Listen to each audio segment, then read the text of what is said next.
Allez, aujourd'hui je vais te faire découvrir Lumini et son campus. Pour commencer, j'aimerais savoir comment est-ce qu'on s'y rend. Là on vient de partir du rond-point du Prado avec le jet, mais il y a aussi sur la même ligne le B1 qui part d'un peu plus bas à Castellane. Si tu veux pas partir du centre-ville, tu peux prendre le bus 24, mais lui il part de Dromel-Saint-Marguerite. Après, pour être honnête, le B1 il dessert un peu mieux le campus. Ah oui, et ce que tu sais pas aussi, c'est que Lumini c'est une voie sans issue. Et du coup, qu'est-ce qu'il y a sur ce site?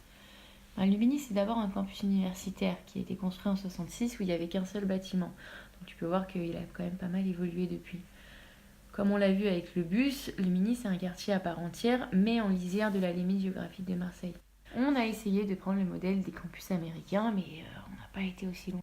Comme je t'ai dit tout à l'heure, c'est un campus universitaire avant tout, donc on a une faculté des sciences, des sports et des grandes écoles. Mais pas que, on a aussi des instituts de recherche, des équipements sportifs et des équipements culturels. Tu peux me donner des exemples d'équipements sportifs et culturels? Oui, bien sûr. Alors, on a la bibliothèque universitaire dans le nouveau bâtiment de l'Hexagone. On a des terrains de foot et de rugby, mais aussi des gymnases dans lesquels tu peux faire du volley, du pad, du basket et même de l'escalade. Par contre, il faut savoir que tout ça, c'est réservé pour les étudiants. Et du coup, il n'y a pas de commerce? Et non, c'est le problème, notamment pour les courses, et c'est pas tout à fait évident en bus. Du coup, je te conseille quand même d'avoir une voiture. Après, ce rapport constant avec la nature, c'est quand même bien sympa. Mais est-ce que ça ne représente pas quelques inconvénients? Oui, en effet, on est éloigné de la ville, mais le plus gros problème, c'est à la tombée de la nuit. On n'a pas de quoi s'amuser, il n'y a rien à faire, donc le campus il devient désertique. Du coup, les étudiants, ils vivent en ville? Alors, je vais t'expliquer, il y a trois cas d'étudiants. Les premiers, il y a ceux qui sortent pas, car le temps de trajet jusqu'à la ville, il est beaucoup trop long. Ensuite, tu as ceux qui passent la nuit complète en ville, parce qu'il n'y a aucun bus entre 1h et 5h du matin.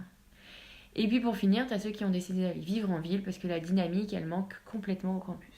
Ce que je comprends, c'est que le campus ne peut fonctionner en autonomie car il manque cruellement de commerce. Mais du coup, il y a clairement un lien avec la ville, non? Oui, c'est ce qu'on voit apparaître dans le campus de Lumini et qu'on voit aussi dans les autres campus français qui sont en périurbain.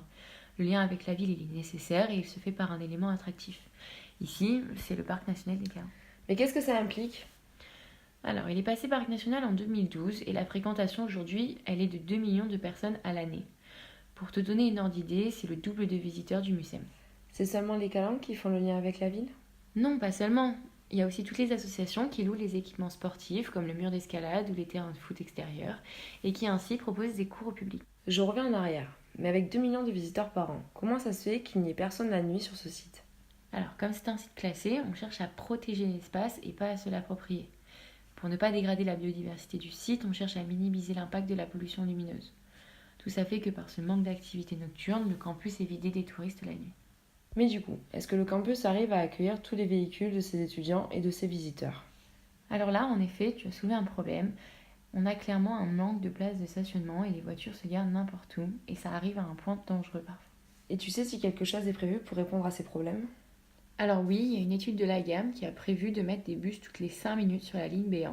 Et on s'en rend pas compte, mais ça permettrait d'amener 1500 personnes par heure sur le site. De plus, je sais qu'il y a des parkings relais qui doivent être mis en place au niveau de Valmont et du Redon. Et du coup, il y aurait une navette qui ferait les allers-retours. Pour faire une conclusion de tout ce que tu m'as dit, on se rend compte que le campus a beaucoup évolué au cours du temps, même si la vision de départ était plutôt utopique. Oui, en effet, il a beaucoup évolué et il va continuer d'évoluer, cette fois-ci vers une nouvelle dimension, celle du tourisme. Cependant, il faut espérer qu'il n'impacte pas le site, comme est en train de le faire Kedge.